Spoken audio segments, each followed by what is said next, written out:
আসসালামু আলাইকুম রহমতুল্লাহ। প্রিয় দর্শক, আল আমিন ইলেকট্রিক ইঞ্জিনিয়ারিং ওয়ার্কশপে আপনাদের সকলকে স্বাগতম। আজকে আমরা আপনাদের কাছে নিয়ে আসলাম সাংহাই 500 লিটারের 90 পিস্টন 3 সিলিন্ডার মেশিন, একটা এয়ার কম্প্রেসর।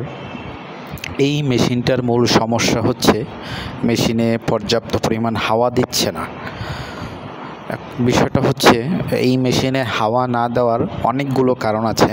তার ভিতরে প্রথম কারণ হচ্ছে গিয়ে মেশিন সার্ভিস যদি না করা হয় তাহলে আপনার হাওয়ার প্রবলেম হতে পারে। তো দেখতেই পাচ্ছেন যে আমাদের যে টেকনিশিয়ান টিম তারা এই যে মেশিনের হেডটা খুলবে, খোলার পরে দেখবে যে এখানে কী সমস্যা হয়েছে মূলত।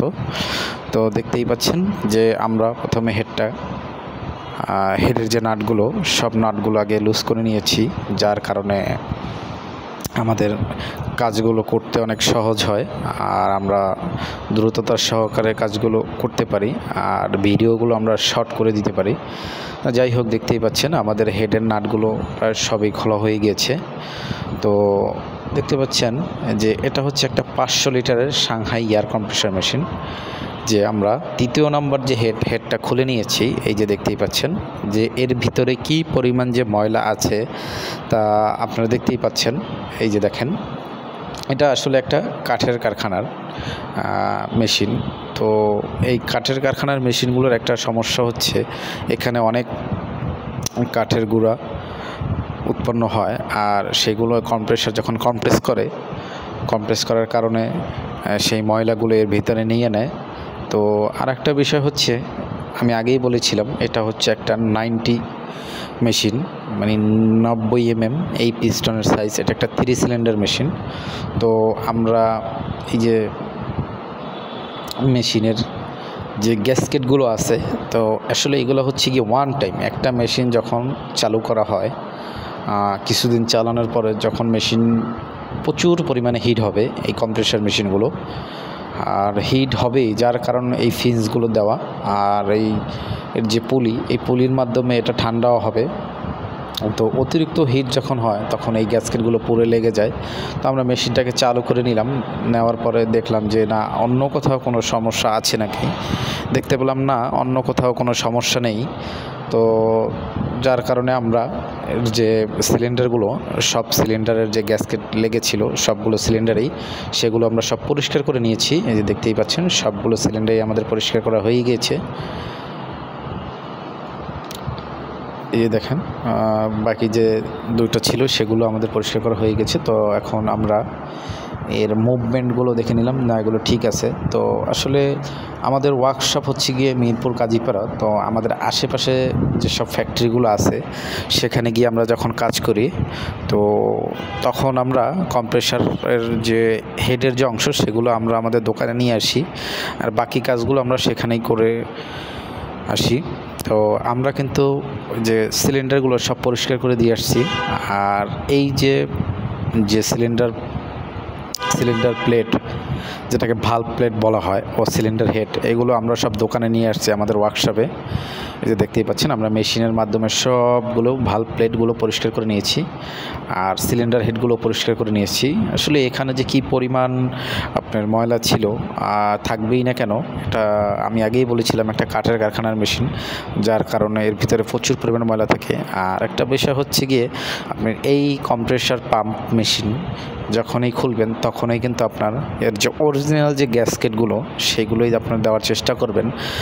আর অরিজিনাল গ্যাসকেট যদি আপনি ব্যবহার না করেন তো সেই ক্ষেত্রে আপনি অনেক সমস্যায় পড়তে পারেন। গ্যাসকেট ফেটে যেতে পারে, তারপর লাইনের সমস্যা হতে পারে।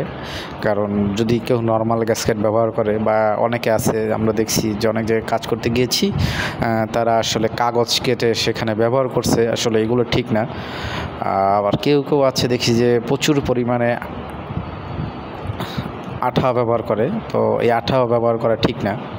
আসলে যেখানে যে জিনিসটার প্রয়োজন আপনাদের সেইটাই ব্যবহার করতে হবে। তো আমরা কিন্তু আমাদের এই যে কম্প্রেসরের যে সিলিন্ডার হেড, এই হেডের কিন্তু সব গ্যাসকেটগুলোই নতুন দিয়ে দিচ্ছি। আমরা কিন্তু পুরান কোনো গ্যাসকেট এখানে রাখি না। এই যে দেখতেই পাচ্ছেন, এটা হচ্ছে কি আমাদের নতুন সব গ্যাসকেট। আর আমরা আসলে ভিডিও সংক্ষেপ করার কারণে আমরা কিন্তু যে কোনো একটা হেডের কাজ আমরা আপনাদেরকে দেখাচ্ছি। আসলে এই একটাই যেভাবে করা হয়েছে বাকিগুলো ঠিক একইভাবে করা হয়েছে। আর বিষয়টা হচ্ছে তা আমাদের ওয়ার্কশপে কাজ শেষ করার পরে আমরা নিজ দায়িত্বে গিয়ে আবার ফ্যাক্টরিতে উপস্থিত হওয়ার পরে এই যে কম্প্রেসার পাম্প, এখানে আগেই বলেছিলাম যে এটা 3 সিলিন্ডার একটা মেশিন। তো আমরা কিন্তু বাকি যে সিলিন্ডার দুইটার কাজ সেটা কিন্তু করে নিয়েছি। আর উপরের যে প্রথম সিলিন্ডারটা সেই সিলিন্ডারের কাজটুকুই আমরা কিন্তু আপনাদের কাছে উপস্থিত করেছি। আরেকটা বিষয় হচ্ছে উপস্থিত করছি আমরা এই উপরের টপ সিলিন্ডারটা। আসলে এই টপ সিলিন্ডারটা যেভাবে করা হয়েছে বাকি সিলিন্ডারগুলোর কাজও ঠিক সেইভাবেই করা হয়েছে। এটার কারণ আমি আগেই বলেছি যে ভিডিও শর্ট করার উদ্দেশ্যে আমরা এভাবে কাজ করেছি। আর একটা জিনিস হচ্ছে এগুলো কাজ করার পর অবশ্যই এর যে ভালভ প্লেট এটা আপনাদের ভালো করে লক্ষ্য করতে হবে যে এটা আসলে কী পরিমাণ ক্ষয় হয়েছে, বা এর যে পাতিগুলো আছে যেগুলো ভালভ বলি আমরা, এই ভালভগুলো কিন্তু আপনাদের অবশ্যই লক্ষ্য করতে হবে যে ভালভগুলোর অবস্থা কী, কারণ এই ভালভগুলোর উপরেই ডিপেন্ড করে আপনার মেশিন কত দ্রুত হাওয়া দিবে। তো যাই হোক, আমাদের এই যে পাম্পটা এর যে বাকি সব ঠিকই ছিল, যার কারণে আমাদের আর সময় বেশি লাগে নাই। তো দেখতেই পাচ্ছেন আমরা হেডগুলো সম্পূর্ণ ফিটিং করে নিয়েছি। এখন এর যে পাইপগুলো ডিসচার্জ পাইপ, এই ডিসচার্জ পাইপগুলো ইনস্টল করে নিলাম। নেওয়ার পরে আমরা দেখব যে মেশিনটা ঠিক আছে নাকি। আর আপনারা চাইলে আমাদের সঙ্গে যোগাযোগ করতে পারেন আমাদের দেওয়া নাম্বারে। এই যে এখানে আপনার ভিডিওর লিঙ্কের ভিতরে দেওয়া আছে AMN service point, TMSS road, Mirpur Kazipara, Dhaka. আমাদের বাংলালিংক নাম্বারে আপনার হোয়াটসঅ্যাপ ইমো সবই আছে, ও গ্রামীণ নাম্বারে আপনার হোয়াটসঅ্যাপ ইমো নেই। তো যাই হোক, আপনারা চাইলে যে কোনো সময় যে কোনো মুহূর্তে যে কোনো স্থান থেকে আমাদের সঙ্গে যোগাযোগ করতে পারেন। আর আপনাদের যদি যে কোনো জিনিস প্রয়োজন হয় সেক্ষেত্রেও আমাদের সঙ্গে যোগাযোগ করতে পারেন। ঢাকা ও ঢাকার আশেপাশে যদি আপনাদের কারো কোনো সমস্যা হয় তো অবশ্যই আমাদের সঙ্গে যোগাযোগ করতে পারেন, বা ঢাকার বাহির থেকেও যদি কারো কোনো সমস্যা হয় সেক্ষেত্রে আমাদের সাথে যোগাযোগ করতে পারেন। তো যোগাযোগ করলে অবশ্যই আমরা কুরিয়ার সার্ভিসের মাধ্যমে আমরা মালগুলো গ্রহণ করি, আবার কাজ শেষ করে আপনাদেরটা আমরা কুরিয়ার সার্ভিসে ছেড়ে দিব। তো যাই হোক, আমরা মেশিনটাকে সম্পূর্ণ রান করেছি। রান করার পরে দেখলাম যে না, মেশিনটা স্বাভাবিক আছে, কোনো রকম কোনো ত্রুটি নেই।